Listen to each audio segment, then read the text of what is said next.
ఇవాళ హిందూ పేపర్లో చూశాను నేను, మన కడప జిల్లాలో రమణారెడ్డి అనే టీచర్, ఆయన ముగ్గురు స్టూడెంట్స్ నుంచి ఇవాళ 100 మంది స్టూడెంట్స్ని ఆయన ఎంపీపీ స్కూల్లో తీసుకురాగలిగాడు. 2016లో I think teacher they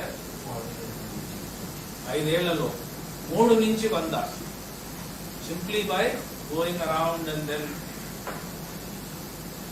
So some people may say that that is not actually the role of a teacher. Teacher is teach.